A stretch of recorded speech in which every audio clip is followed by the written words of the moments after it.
Allums, Certified Professional Dog Trainer. This video is your orientation for the training class.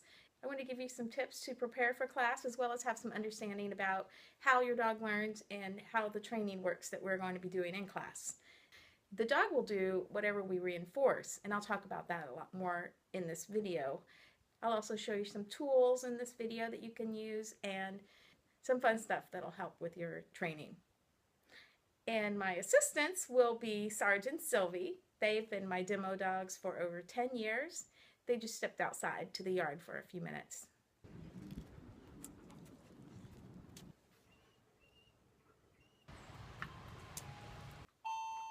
Oh, there they are, coming.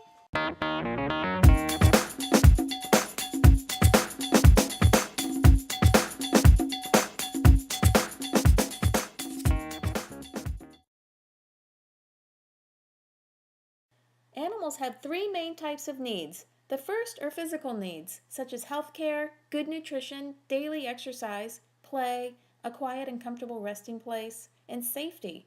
Also, emotions are included here because there is a physiological part to emotions. Next are social needs. Dogs are social beings who crave companionship. They naturally live in groups, since a lone dog cannot usually survive.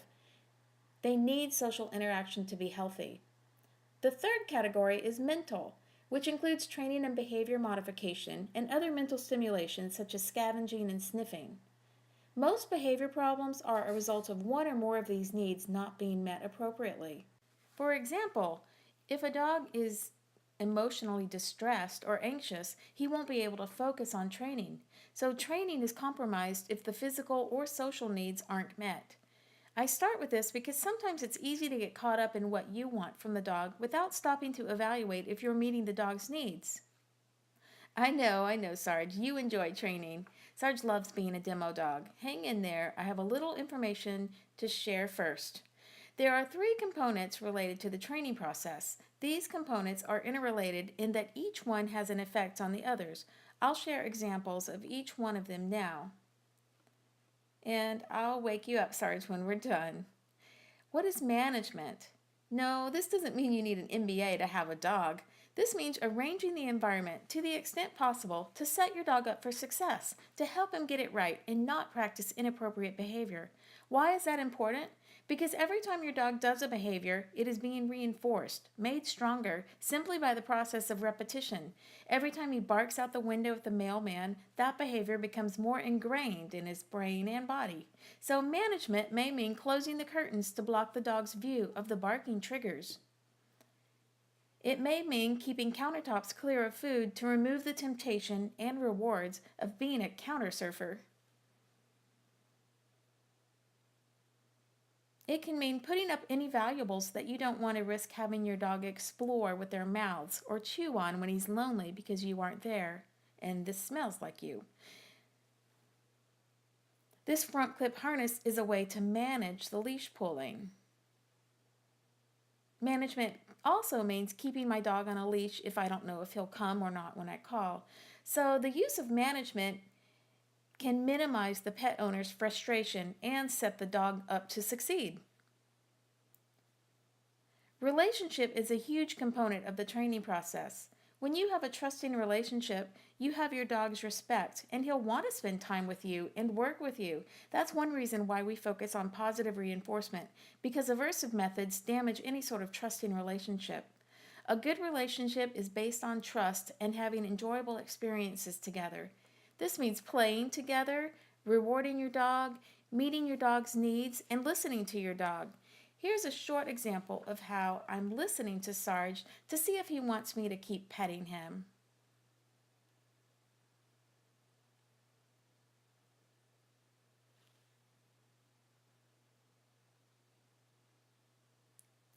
I'm not saying all dogs move their leg like this to indicate that they want a belly rub, but dogs do communicate with us. I strongly suggest learning more about canine body language. Here's just one resource you can check out.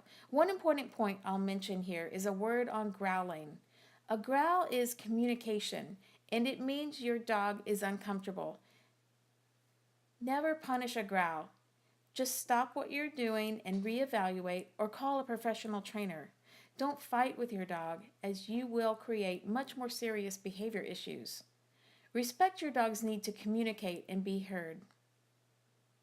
Finally, in the best relationships, a partner is looking for things to appreciate and to say thank you for, rather than focusing on everything the other person is doing wrong and criticizing that. This applies to our relationship with our dogs. As you'll see in How Dogs Learn in this video, when you start focusing on what your dog is doing right and rewarding it, instead of reacting when he's doing something you don't like, you're going to get more of the behavior you like. You become a treasure hunter, not a dirt digger. Moving on, what is training? Think of training as teaching. When we teach, we want to have a willing student who is actively involved in the training process. Good teachers make training enjoyable for the learner and bring the learner's abilities, choices, and mind to the training process. Training includes both formal and informal interactions because dogs are always learning. And now I want to talk about how dogs learn, since this will help us when we get to training class, as well as anytime you want to teach your dog something. Basically, there are two ways that dogs learn. First is learning by association. I'll briefly demonstrate learning by association with Sarge. Having me look at his teeth is not something he naturally enjoys, but if I consistently follow it with a treat, the teeth looking becomes a good thing. You can see him in this video choosing to stay around rather than walk off. You can see him almost say, "Where's the treat?" This is a very powerful method of learning. Just one more time. Where's the treat? And let's look at Sylvie's teeth. Where's the treat? Notice that she doesn't have to earn the treat. She just gets it after I look at her teeth. This was easy, as it should be. Be aware that this learning can work with negative things too, so that if something happens afterwards that the dog doesn't like, he learns to have a negative association. For example, on a leash walk, if the dog gets a sharp tug on the leash every time he is near another dog, he may learn to associate seeing other dogs with getting an unpleasant tug or reprimand. The second way dogs learn is by consequence. In this type of learning, the dog does something first, and if the consequence is good, the dog is likely to repeat that behavior. If the consequence was not so good from the dog's perspective, they are less likely to try that again. Here I ask for a spin, which Sylvie has already learned to do, and then I treat her for doing it.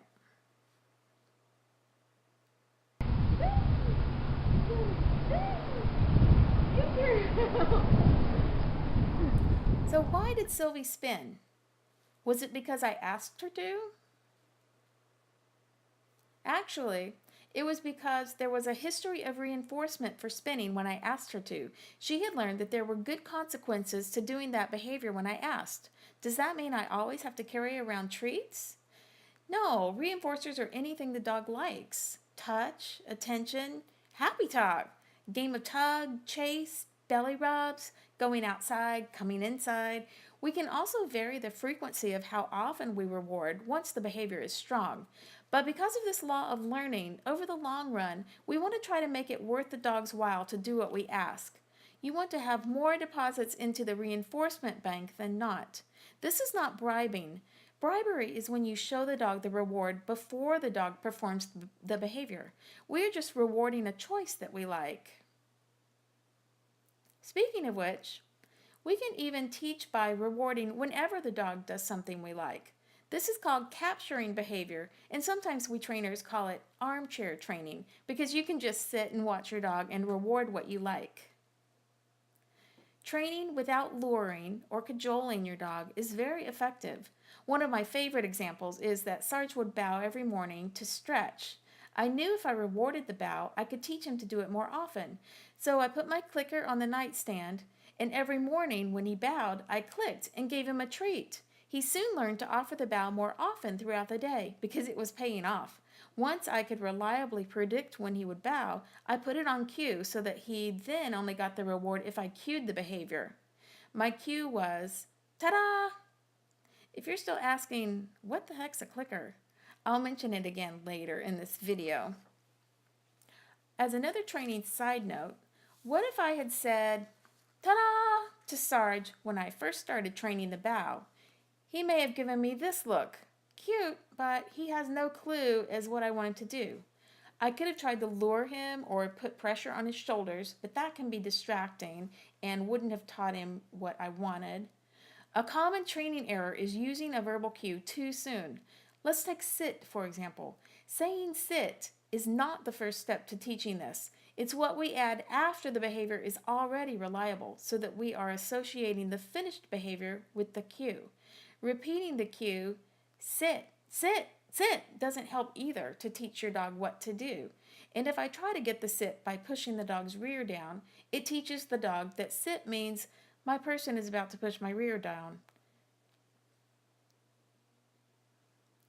So, just remember, we're going to wait to add the verbal cue. Add the verbal cue after the behavior is already reliable. In this short clip, attaching the leash is the reward because Sarge associates it with going on a walk. Rather than making him be still to attach the leash, I just stood still and waited until he could control himself for the leash.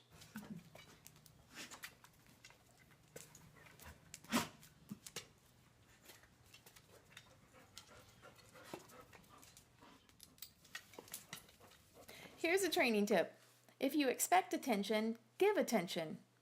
And don't train for longer than you can pay attention to the dog. You don't want to disconnect from your dog during a training session, or your dog may disconnect from you, or you may miss rewardable moments or confuse your dog. Remember, your dog has a lot of choices competing for his attention. Try to make it fun and rewarding for your pet to do what you ask. So, what if your dog is doing something you don't like? We can't say he's wrong or bad because dogs don't have a moral understanding of right or wrong. We've learned that dogs repeat what is reinforced and that consequence drives behavior. So first remind yourself that the dog isn't being spiteful or dominant. Consider the laws of learning. Perhaps your dog doesn't have a reinforcement history for what you want him to do. Perhaps you can manage the environment to prevent the behavior and set him up for success. Are the dog's physical, social, and mental needs being met reasonably well? Can your dog trust you as a leader with good resources that you share freely and a history of good experiences together? Or do you have emotional outbursts uncharacteristic of a benevolent leader? Do you have realistic expectations? It takes hundreds or more repetitions with reinforcement to truly learn a behavior. To sum it up, dogs perform behaviors that have been reinforced.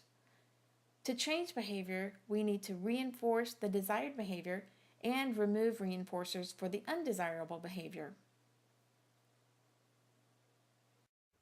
Thank you for taking time to watch this orientation. I think it's awesome that you're interested in training for your dog, and I'm happy to help you.